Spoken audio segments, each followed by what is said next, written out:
چې کم رزق ستا په نصیب کې الله لیکلی که نه نو د چا هغه پلار یې نه هم نشي اخیستی. تاسو دا پیشو وینئ که نه د کم ځای نه به د کس دا سودا راغستی او چې لیکي نو دغه ځای کې څه چلو شو، پیشو ته رزق میلاو شو.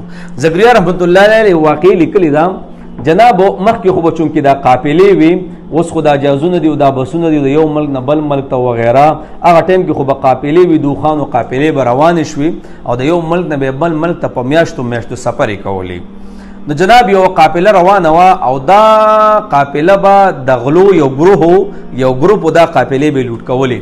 نو هغه غلو توبه څنګه ایستې واورې دغه غلو توبه ایستې څنګه ده. نو جناب دغه غلو یو قافله لوټ کړله او لاړل یو ونه د هغې ونې ته سوري ته لاندې کېناستله او چې دا مال تقسیم کوم نو د دې ډاکوانو د دې غلو چې کوم مشر و هغه داسې ډډه وواله او بره داسې ګوري. نو جناب یوه شنه ونه ده او خواته ورسره وچه ونه ده او د کجورو. نو د دې شنې ونې نه یو مرغۍ ځي او په دې خوله کې کجوره وړي او هغه وچې ونې له ورځي او بیا هغه ځای کې لږه کیني او بیا واپسۍ کې راځي او هغه مخوکه چې کومه ده دې سیاډې ډکوي او د هغه سیډه چې راځي بیا تشي. نو جناب دا د غلو دا مشر داسې ګوري چې دا څه مواجره ده. نو وخېته دې چې کومه ده ونه ده او وچه ده دې ته بره وخېتو چې بره کر وخېت چې ګوري که نه په جاله کې یو مار پروت دی هغه ړوند دی. الله اکبر کبیره، ړوند مار دی. الله وله دا مرغۍ مقرره کړې ده او ورولي او رزق وله د دې مرغۍ په ترو الله جل شانه ورکوي. نو دا غل نه دی، دا چې لاندې راکوشو که نه نو ډېر افسوس یې وکړو. ای الله رزق خو ته ورکې، خدای زه دې په مونږ دې په ارامو باندې اړولي یو او دې مار له تا د رزق بندوبست کړی دی.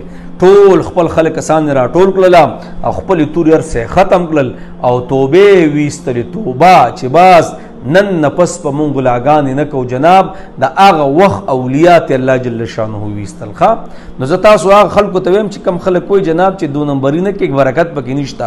پرونه بل ورځ څه کسان راغلي مولانا صاحب استاد مخې دی به دغې حیایي او دا خبره وکړه، مطلب یې څه چې دو نمبري نه کې نو رزق کې ګورې څه نشته. پاکستان کې ډېره ګراني ده او ملکونو کې ډېره ګراني ده پلانې ډینګرې. نو چې کله اراده د حلال وکړي که نه الله به د باندې مسایل نه راولي.